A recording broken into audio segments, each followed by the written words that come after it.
everybody, Susan here, and today we're going to learn how to macrame a jar holder. So we're going to be using these wee yogurt jars that people have been donating to me, and you'll also get in your kit a bunch of macrame cording.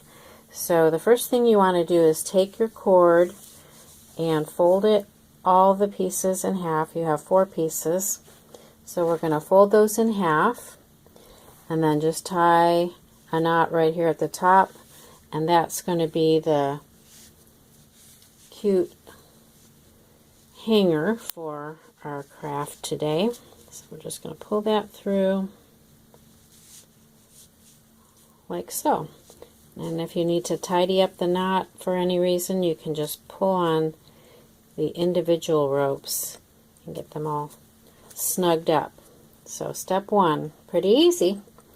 Okay, and then if you have a space where you can hang this up, like on a cabinet doorknob, or if you have a doorknob that is pretty small that you can loop this through, it kind of helps to hang on to it while you're working, but you don't have to. I'm going to just do it here, and I'm going to spread my pieces out so that we can see each of the strings. And the first step we're going to do is we're going to take 2 strings that are next to each other and tie them in a knot.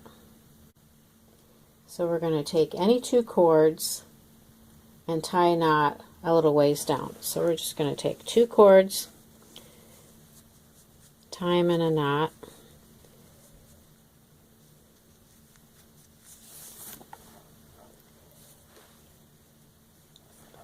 like so.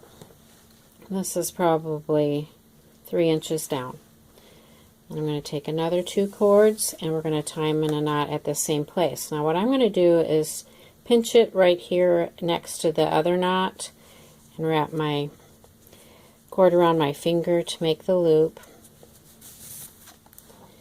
And then as I pull it, I'm going to try and make sure I keep it in just about the same place.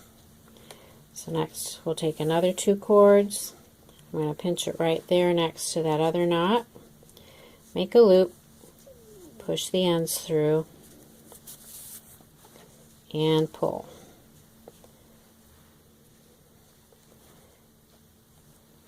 That looks good. And then the last 2.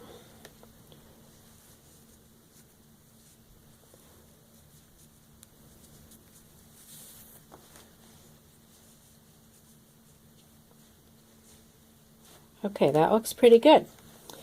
Okay, now we're going to do that again, only this time we're going to take the string from one set of 2 and tie it to this string next to it.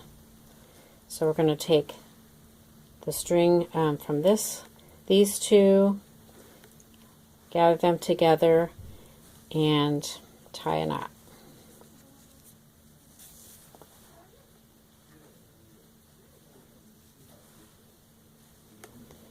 And again, this is probably more like 2.5 inches, but it doesn't matter. Whatever you do is fine. I'm going to take 1 string from this one and 1 string from this set and tie a knot here.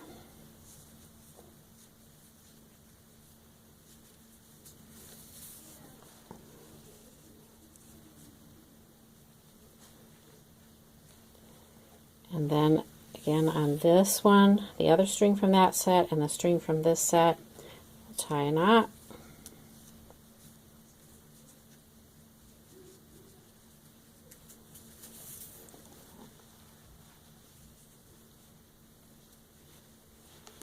And then we have these 2 left on the outside, so we're going to take those together and tie a knot.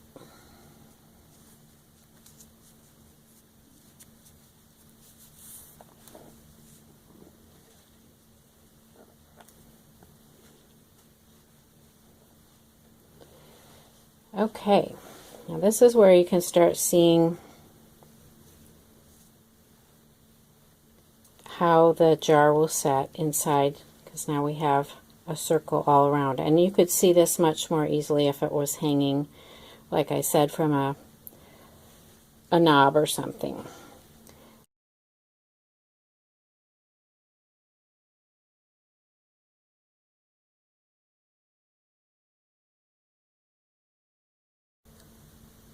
Okay, I'm back, and I messed up on the third row of knots. So before you tie that last bottom knot really tight, check your jar and make sure it's going to sit in there.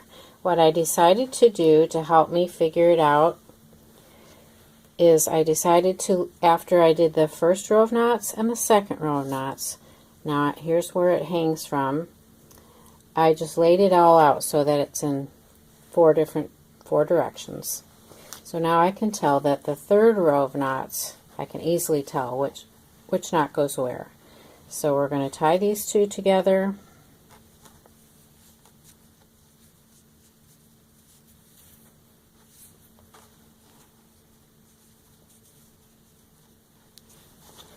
And then it's easy to see that the next one would be these two. I want that about the same length, about 2 inches. About 2 inches.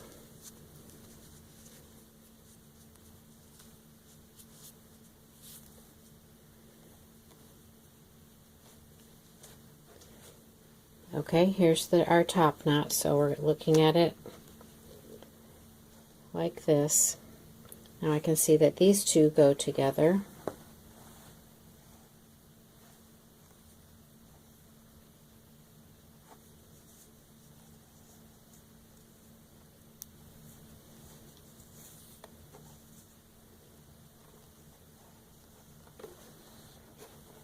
And then I'm left with these two.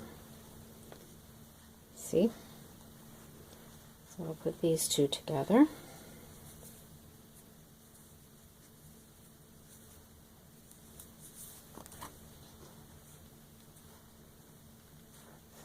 Now I can lift this up and gather all the ropes like we did before and tie. I'm going to do 2 fingers this time so I can make sure I make a big loop and stick all the ends in here. Pull it a little bit tight and check and see if my jar is going to fit in there. I'm going to set it right in here. Get the knot centered on the bottom. That looks a lot better. Yay! So the next thing is we can tighten up our bottom knot real nice and neat. Pull on each individual string. Then you can decide whether you want to trim the ends up so they all are one length, whether you want to continue to fray these and make that look fun, whatever you want to do on the bottom, and decide what you want to fill your jar with. So I think I think I want to put a plant in mine, but I also really love the fairy light idea, and that would make a really fun decoration outside. But thank you for joining me and hanging with me while we figured this project out, and let me know if you like macrame. We might attempt another kind of macrame project in the future. Bye!